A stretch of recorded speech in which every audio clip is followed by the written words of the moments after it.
asked to start by thanking His Excellency the President, William Samoei Arap Ruto, for having assured us severally that CBC is going nowhere and that we shall be working around to ensure that it survives. And I think this was brought about by the fact that we are all aware that now we have 10 million children who have engaged in this manner. I also want to thank His Excellency the President for having pronounced himself that it is better to focus on the child. And my first charge to the members of the committee is that for whatever decisions that you are going to make, the constant shall be the child. And if you do so, Your Excellency, this very eminent Presidential Working Party will succeed without prejudice. The second minor point I want to make, and this is with all humility and due respect, and I'm glad that Professor Raphael Munavu and I have a past. He was my Deputy Vice Chancellor in charge of Administration and Finance at the University of Nairobi when I was a firebrand senior lecturer. And he proceeded on to become Vice Chancellor Moi University, and I also proceeded on to become the Vice Chancellor of the University of Nairobi for 10 years. So we have many things in common, and therefore the President's wisdom for appointing Professor Munavu to chair this task force is thoroughly lauded by the Ministry of Education. The reason is this. When you are doing an experiment, you don't start doing an experiment whose answer you already know.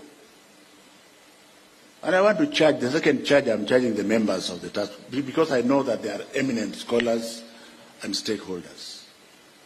In order to assist His Excellency the President in doing what he has to do, more specifically with the basic education sector, can we go into the unknown, get results, analyze them, and take them to him? Don't start from an answered point of view where now you are working from what you want to bring to him. You shall not have helped him. And I'm doing this with all humility, having been a scientist who is very well published over the years and who is going back to academia. Ladies and gentlemen, that thing I want to say about President William Samoei, President William, you can understand why, because the other one was there for 24 years. William Samoei Arap Ruto. The short time I have worked with him and my assessment of him without prejudice is that he is somebody who listens and takes views, including those he didn't want to hear. And I'm telling you this here because I'm a very strange person. I add no political value to anybody. I am a thoroughbred technocrat. My value is in service and profession. So I'm free to talk the way I talk, because I have no political value to add. I only add the work and the efficiency and the delivery. So since the President is somebody who is going to, and he's also an academic, I was involved with him when he was doing his master's degree, and he went further and did PhD. So we are not writing a report to somebody who went to Kanyanyaini Primary School. So I would like to encourage you to use your intellectual power, because the brain power, Your Excellency, Deputy President, the brain, if you want your brain to sleep, it will sleep. If you want your brain to think so that you can add value to our children, then you will think. So I'm hoping that I don't want to pronounce myself more than that in the basic education sector, because my sentiments are known, and it is not my intention to repeat them here. But allow me, Your Excellency, to say one or two things about the university sector, which is the sick child in the room.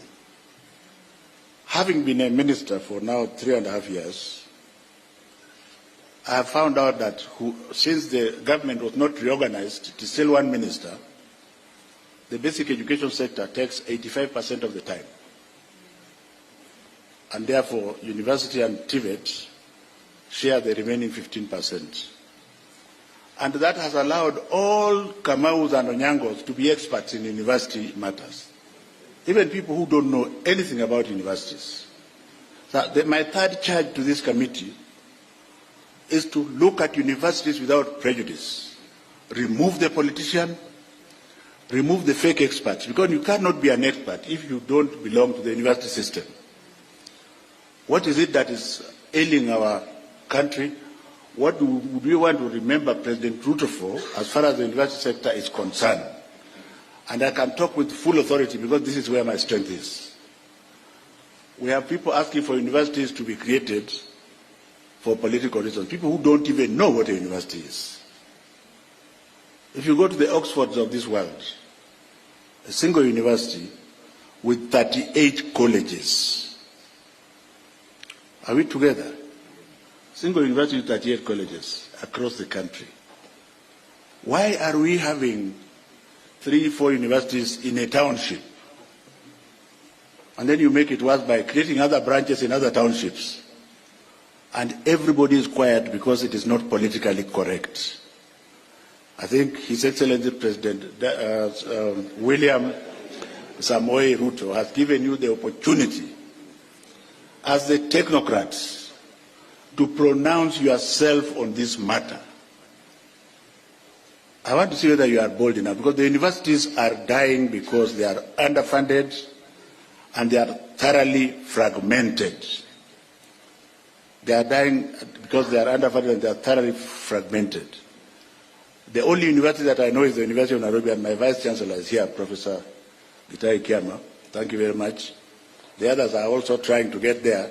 But do we then pull down the University of Nairobi and Moi University to another level to be the same as Kanyanyaini University, where I come from? So if you are bold enough, you might give His Excellency the President good enough advice. If you are politically correct, you will just be a statistic. And I think it is good for me to say so, Professor Munavu, because you are a university person, but I don't know whether you are still bold enough. Because what the President wants, as I end, Your Excellency, I have always believed when I was the Vice Chancellor, that my best advisors were the ones who told me things I didn't want to hear. So when I'm sleeping and I wake up at 4 o'clock and I reflect, then I find that is the way I'm going to go. When people tell you, yes sir, this is those are stupid idiots, because when the brain is thinking, then you must differ, isn't it? As intellectuals, you must. So I think the President has given you an opportunity to reform the university sector. A lot of investment, finally, Your Excellency, has been put in the Tibet sector.